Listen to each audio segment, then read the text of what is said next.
Pelo sinal da Santa Cruz, livrai-nos Deus, nosso Senhor, dos nossos inimigos. Em nome do Pai, do Filho e do Espírito Santo. Amém. Amém. Quando a gente se aproxima da Sagrada Escritura, sem o Espírito Santo, é como se a gente tentasse ler um livro no escuro. A gente não compreende o mistério que está dentro da Bíblia se o Espírito Santo não nos iluminar interiormente. E essa graça Deus quer dar a todas as pessoas, quer dar a você neste momento. Então, com toda a fé, com todo o amor que você tem por Deus, com essa devoção que existe dentro do seu coração, peça agora a Ele que venha te iluminar, dizendo com palavras simples, com palavras fáceis, porque a oração é a coisa mais simples da vida. Rezar é nos dirigirmos a Deus com amor, com fé, com esperança. Então vamos chamar por Ele dizendo: Espírito Santo, vem me iluminar. Ilumina minha mente, ilumina o meu coração, Senhor, nesta manhã, para que eu possa compreender qual é a direção que o Senhor tem para a minha vida. Qual é a resposta que o Senhor tem para mim. Eu que rezei e pedi ao Senhor que me respondesse. Fala comigo agora, Senhor, por meio desta palavra. Move os meus afetos. Move a minha vontade, para que em tudo, uma vez esclarecido por Deus, eu possa fazer aquilo que lhe é agradável.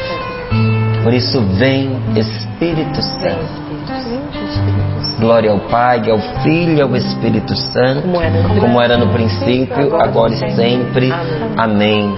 Segundo livro dos Reis, capítulo 6, versículos de 15 ao 23. Está escrito assim na palavra de Deus: levantando-se ao amanhecer, o criado do homem de Deus saiu e viu o exército cercando a cidade, e os cavalos e os carros, e comunicou-lhe: ai, meu senhor, o que faremos? Ele respondeu: não tenhas medo. Os que estão conosco são em maior número do que os que estão com eles.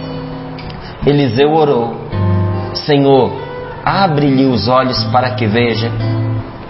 E o Senhor abriu os olhos do criado, de modo que ele viu a montanha cheia de cavalos e carros de fogo em redor de Eliseu.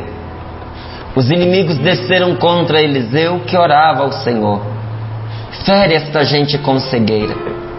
O Senhor os feriu, e eles não enxergavam mais, conforme a palavra de Eliseu. Disse-lhes Eliseu: não é este o caminho, nem esta a cidade. Segui-me, e eu vos mostrarei o homem que procurais. Conduziu-os a Samaria. Entrando em Samaria, Eliseu disse: Senhor, abre-lhes os olhos para que vejam. O Senhor abriu-lhes os olhos e viram-se no meio de Samaria. Ao vê-los, o rei de Israel disse a Eliseu: devo matá-los, meu pai? Eliseu respondeu: não.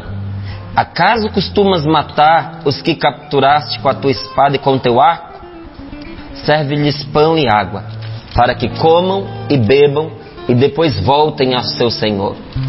Ofereceu-lhes um grande banquete. Comeram e beberam e depois despediu-os.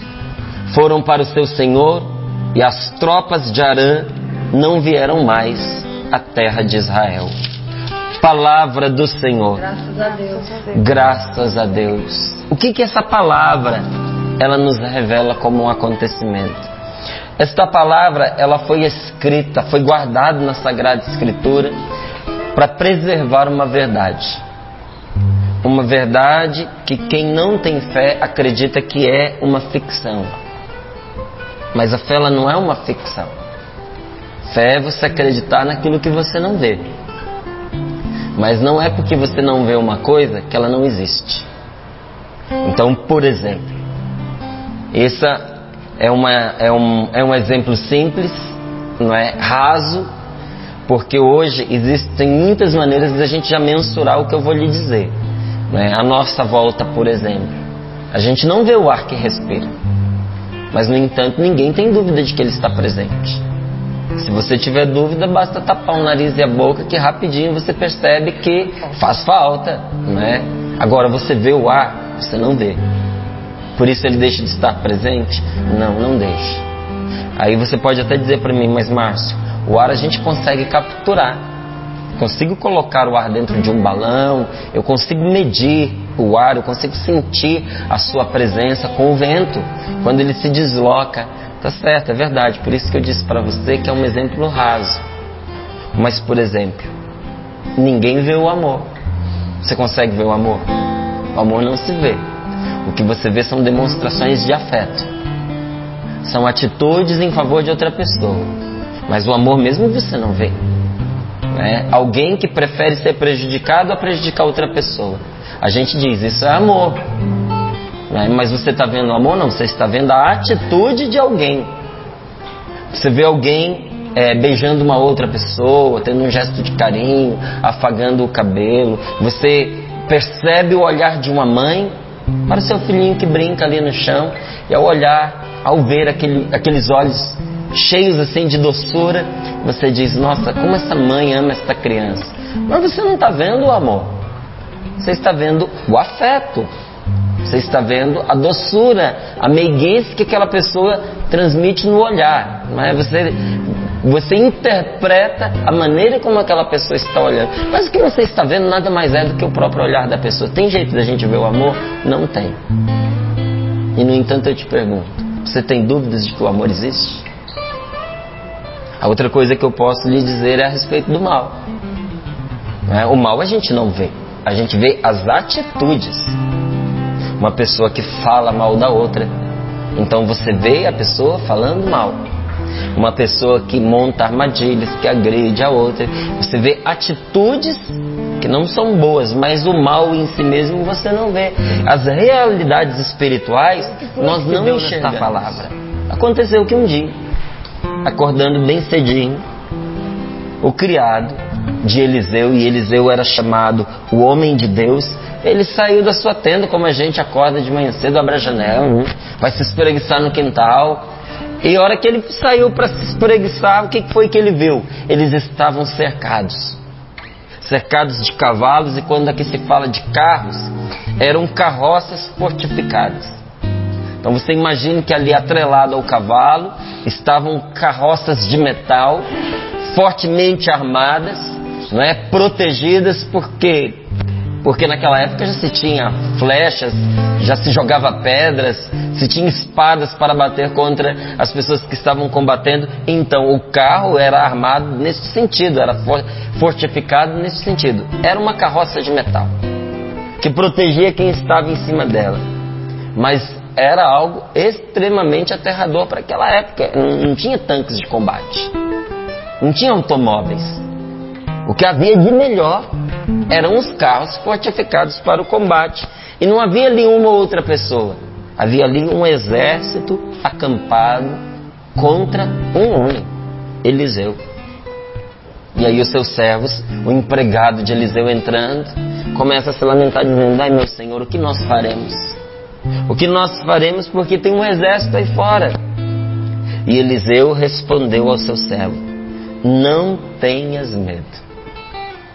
Porque os que estão conosco são em maior número do que os que estão com eles, do que os que estão contra nós. Como é difícil, no momento em que a gente se vê cercado por todos os lados, acreditar nesta verdade e repetir isso, que os que estão conosco, que os que são pelo bem, são em número muito maior do que aqueles que estão do lado do mal, do que aqueles que avançam contra nós.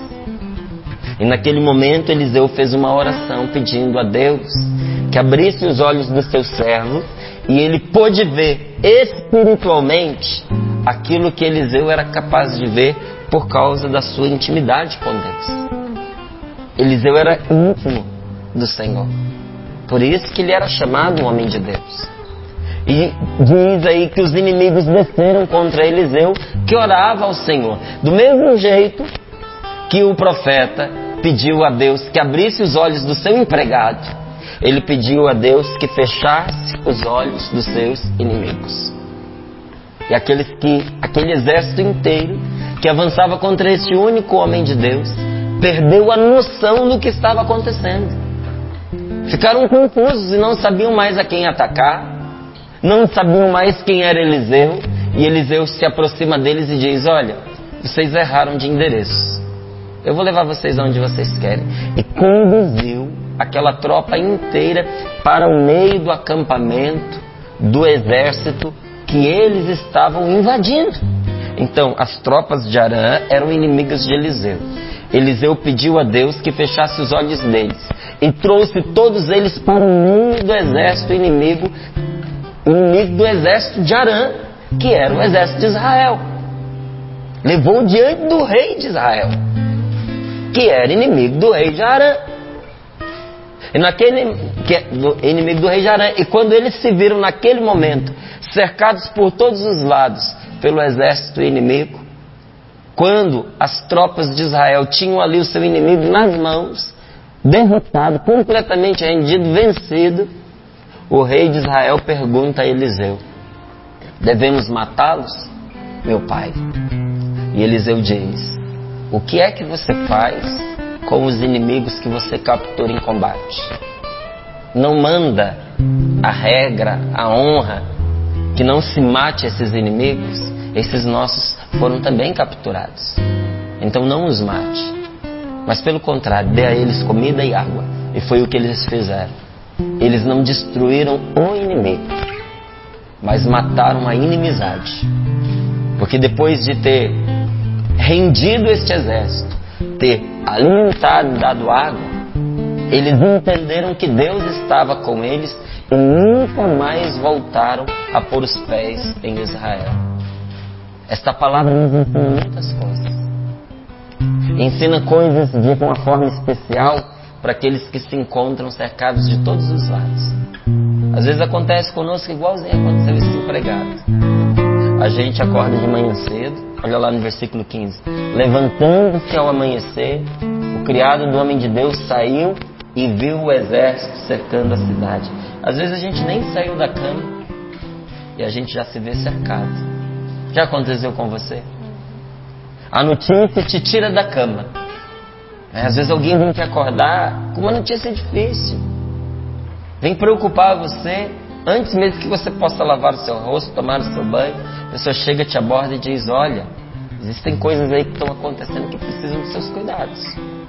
Você precisa se levantar e tomar jeito, porque o que está acontecendo com você...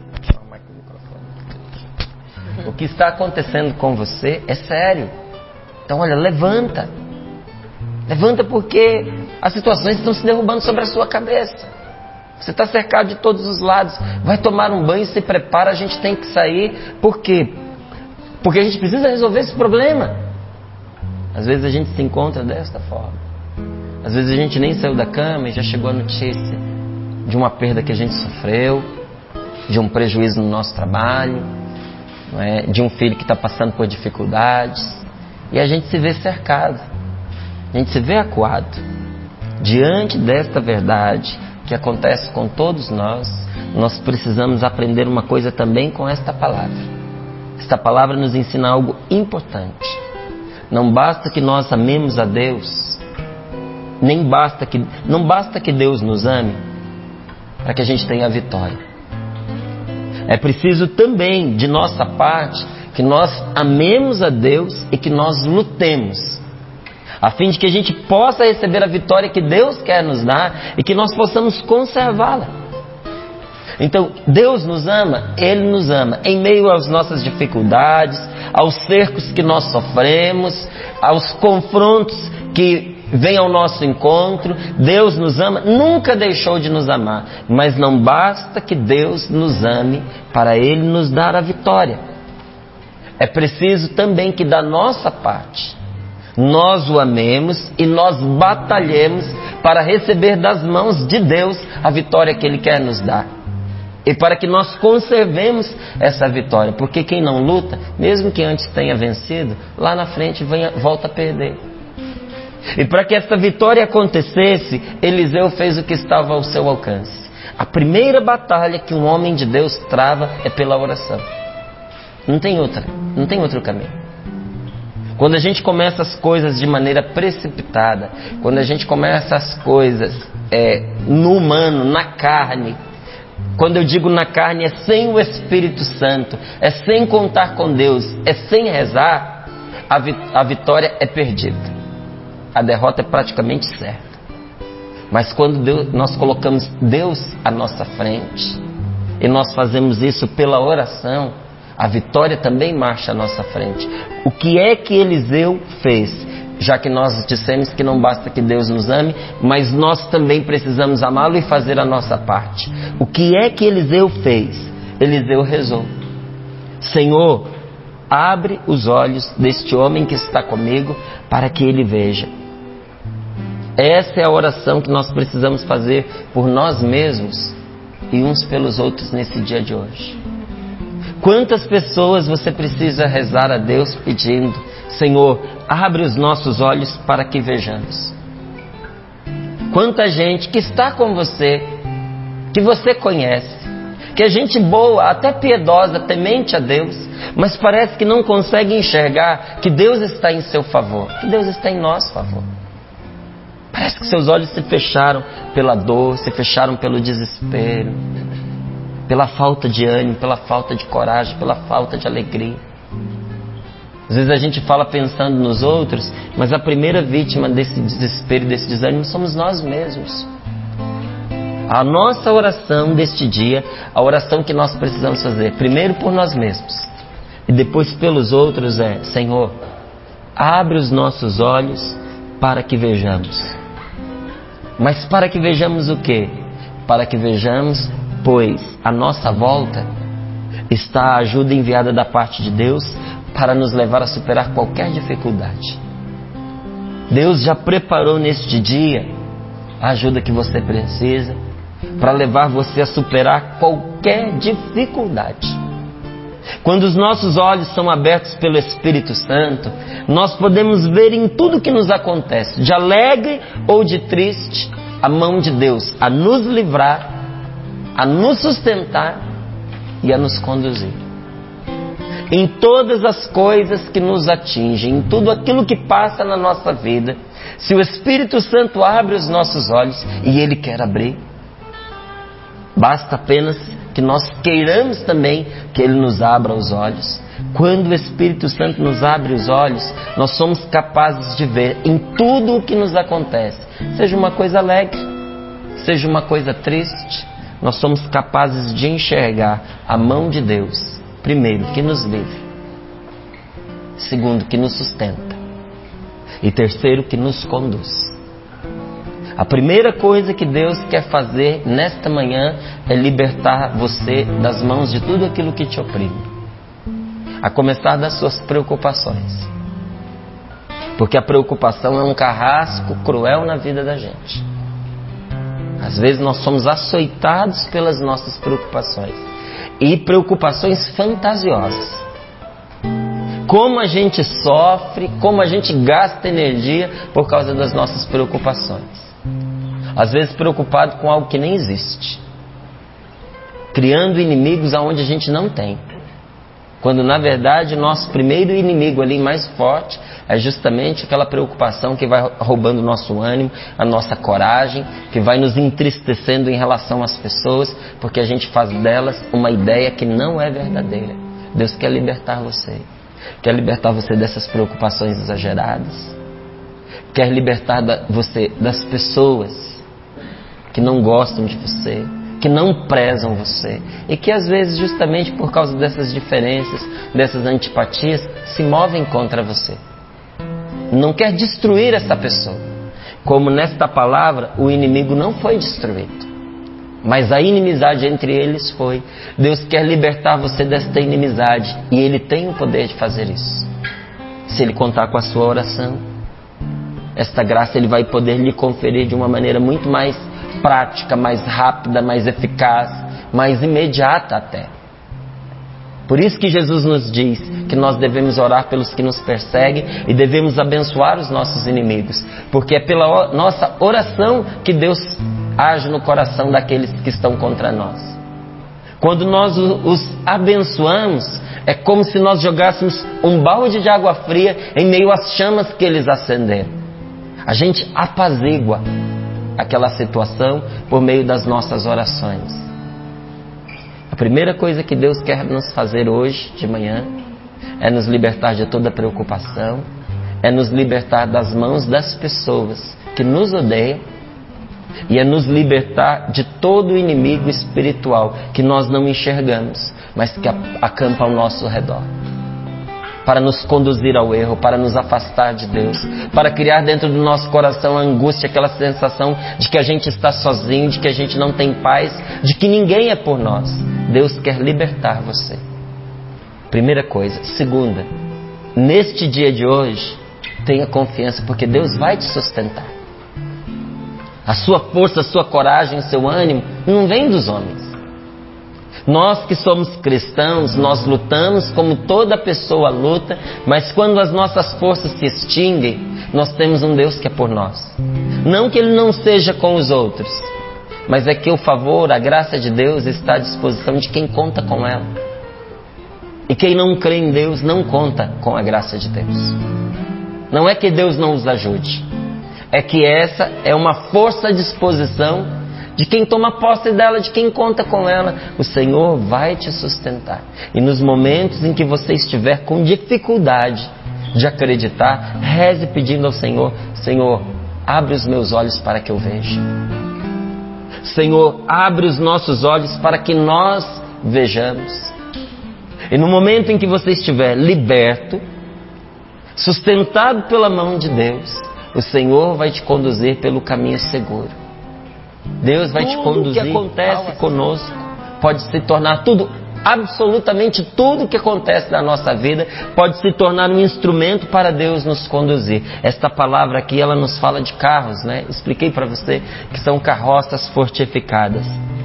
Tudo que aparece na nossa vida, que atravessa o nosso caminho, pode se tornar nas mãos de Deus como que um carro, para nos transportar, para nos conduzir, se nós o tratarmos como tal. Até as dificuldades podem nos transportar, se nós escolhermos fazer delas o nosso transporte. Mas por outro lado, a mais leve dificuldade pode ser um peso esmagador, se assim nós a considerarmos. Porque estes carros, eles tinham duas finalidades: transportar quem estava em cima deles e esmagar aqueles que estavam à frente deles. As dificuldades, elas se apresentam na nossa vida assim, gente. Ou nós subimos em cima delas e somos levados juntamente com elas e ultrapassamos essas dificuldades, às vezes fazendo o que uma pessoa faz quando cai num rio e a correnteza é forte. Não adianta você lutar contra a correnteza. Você precisa deixar que essa correnteza te conduza. E no momento certo você vai sair deste rio que está te levando. Lutar contra a correnteza é loucura, é um absurdo. Vai levar você à morte. Vai extinguir as suas forças. Depois, nem sabendo nadar, você consegue sair de dentro do rio. Assim também são com essas dificuldades que aparecem nesta palavra para nós, como estes carros. Quem sobe em cima, quem sobe nas dificuldades, se deixa conduzir por ela. Vai ultrapassando os momentos juntamente com ela. Mas quem bate de frente com essas dificuldades é muitas vezes esmagado pelo seu peso. Pode ser então essa situação que te abordou, que chegou na sua vida, pode ser um instrumento nas mãos de Deus para te levar mais longe e para te fazer superar esta situação, ou ela pode se colocar diante de você como um peso esmagador. Quem escolhe isso é você. É você quem determina como vai tratar esse problema que apareceu. Exemplos concretos. Um casamento, ele pode ser para nós um transporte. Para mim, meu casamento é um transporte.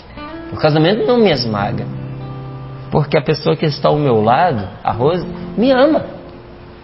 E o nosso amor foi provado aí nesses anos. São quase 15 anos, são 15 anos juntos. Não é? São 15 anos juntos, 11 anos de casado, não é? E nesses 15 anos, o nosso amor foi provado. Com dificuldades, com alegrias, com momentos difíceis que nós enfrentamos juntos, mas com muitas vitórias. E nos momentos de dificuldade que eu enfrentei, ela foi o meu arrimo, ela foi o meu amparo, ela foi o meu suporte, como eu também fui para ela. O nosso casamento foi um sustento para nós. Mas para muita gente o casamento é um peso esmagador. Então não se trata do casamento, mas da maneira como nós tratamos o casamento no qual nós entramos. A maneira como aquele que está ao nosso lado trata o relacionamento que nós temos com ele. Pode ser um veículo que faz com que a gente passe por esta vida de uma maneira mais serena, mais suave, olhando de cima as dificuldades, ou pode ser para nós um fardo, um peso aterrador. Uma outra coisa, uma perda. Uma perda, ela pode ser para nós uma grande ajuda. Quantas pessoas voltaram a ser felizes depois que perderam? Perderam uma empresa. E só depois que perderam, perceberam que na verdade ganharam, porque aquela empresa o absorvia, o consumia, o desgastava. Não valia a pena, não valia o esforço. Às vezes para honrar um nome, para conservar um patrimônio tradicional que vem de pai, que vem de mãe, que vem de seus ancestrais, a gente carrega um fardo. Tem filho que não escolheu o que vai ser na vida. Tem filho que simplesmente erra daquilo que ficou. Outro dia eu sabia lá na Itália, tem alguns pontos de livraria que é um cubículozinho, quase um boteco. É uma livraria. Livraria super tradicional. Aquilo não tem preço, aquele lugar. Ninguém vende. Mas em compensação, aquilo está na mão da família há muitos e muitos e muitos anos. Passou do bisavô para o avô, para o pai, para o filho, para o neto. E agora o neto não consegue fazer outra coisa porque é um ponto precioso demais para se passar adiante, não é? E ao mesmo tempo não é feliz porque não é o que quer fazer da vida. Às vezes quando você perde uma coisa assim, meu Deus do céu, é um alívio, porque o perder traz consigo a oportunidade de recomeçar. Será que essa perda que você sofreu na sua vida não está sendo da parte de Deus uma oportunidade para você recomeçar? É que a gente põe os olhos só naquilo que nos foi subtraído. Mas e o que Deus preparou para você? Você já parou para pensar, para perceber? Você já pediu ao Senhor que abra os seus olhos para ver não o que se foi, mas o que Deus tem preparado para você? Um namoro que fracassou. Um namoro que não deu certo. E das duas partes às vezes se olha com tristeza, porque são anos a fio ali de investimento, de relacionamento. Um ocupou a vida do outro, não era casamento, mas tudo indicava que podia ser um casamento. E de repente numa altura da vida aquilo se desfaz. A dor aperta o coração, porque o relacionamento se desfez, não é mais como era antes. Dá um nó ali dentro e vem a tristeza e vem o desânimo. Mas poxa vida, a misericórdia de Deus em fazer com que você perceba isso antes de você casar. Já parou para pensar, se você descobrisse que não era a pessoa certa para você depois de casado? Que desastre! A gente sofre a dor da perda, mas perdeu o relacionamento porque não estava dando certo. Já não estava dando certo. Para que ficar apegado à segurança que tinha, quando agora diante de você, apesar do frio na barriga, do medo da novidade, está abrindo diante de seus horizontes a oportunidade de você recomeçar, de encontrar a pessoa certa da sua vida. Tem gente que diz, mas eu tenho medo de ficar sozinho. Só que é melhor ficar sozinho do que ficar com a pessoa errada. Isso você não tenha dúvidas. Muito melhor você ficar só do que você ter a pessoa errada na sua vida. Porque quando a gente está ao lado da pessoa errada, a gente não é feliz e não faz feliz. É melhor sozinho do que com a pessoa errada, não é? Antes só do que mal acompanhado. Antes só do que mal acompanhado. Mas é mais do que isso. Você está tendo a chance de recomeçar a sua vida. Mas tudo depende da postura que você toma.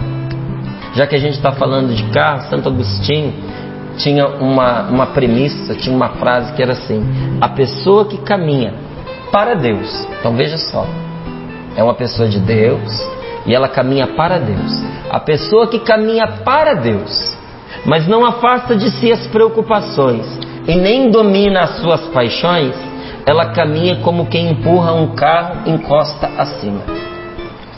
E ele falava desses carros aqui. A gente pode dizer, meu Deus, eu não estou sendo transportado, eu estou sendo esmagado debaixo desta situação, e agora eu sou uma pessoa de Deus. Como que isso se explica? Porque eu quero subir sobre essas dificuldades e navegar por cima delas, eu não quero ser esmagado por elas. Mas olha o que diz Santo Agostinho: a pessoa que caminha para o bem, a pessoa que caminha para Deus, mas não afasta de si, primeiro, as preocupações, e segundo, ela não domina as suas paixões. Ela cai num pecado aqui, ela cai num pecado lá, ela faz mal a alguém aqui, faz mal a alguém lá. Ela não consegue ter disposição interior para permanecer firme no que é certo. Para ela permanecer no bem é como empurrar um carro acima. Você já tentou fazer isso? Ninguém faz. Pode ser um fusquinha. Se ele quebrou na subida, meu amigo, transforma a subida numa descida, manobra o carro e volta, porque você não vai conseguir. Na subida não dá. Cabe a nós escolher o que cada circunstância vai ser na nossa vida. Cabe a você escolher o que esta circunstância que você está enfrentando, o que ela vai ser na sua vida e como ela vai afetar você. Tudo não depende dos acontecimentos em si, mas de como nós o recebemos e como nós reagimos a eles.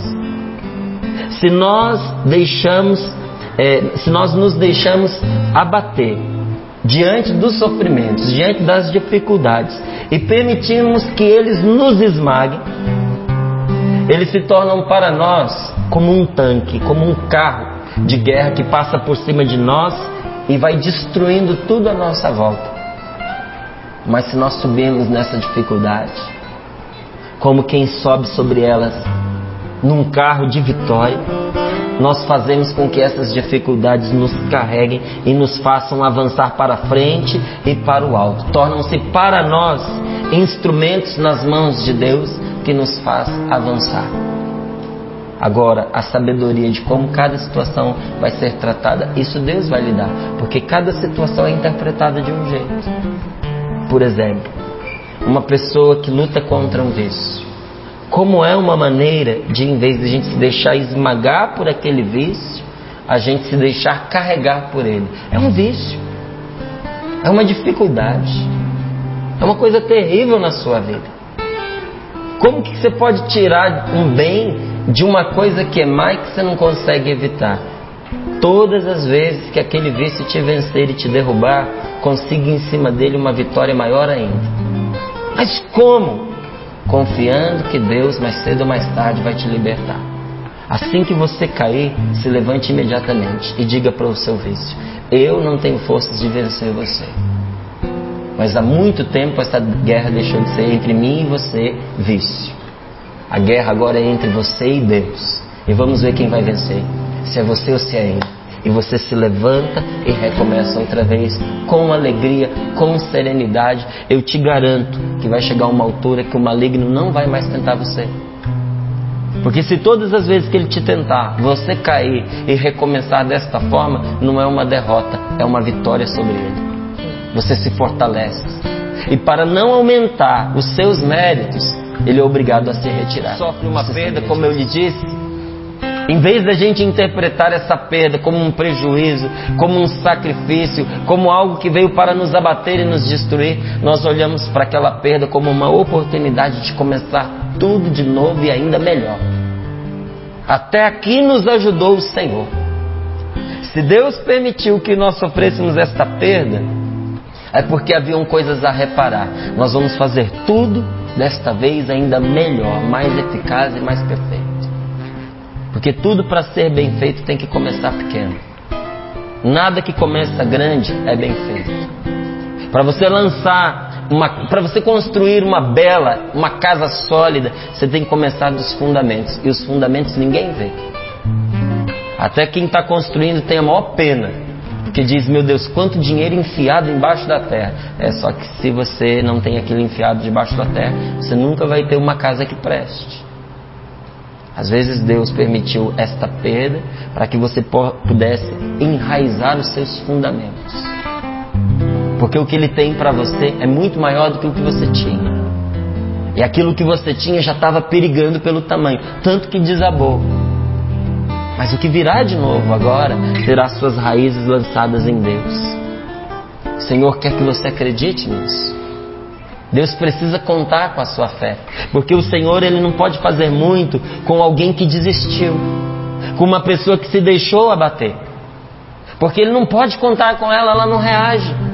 Você já tentou animar uma pessoa que desistiu? É difícil.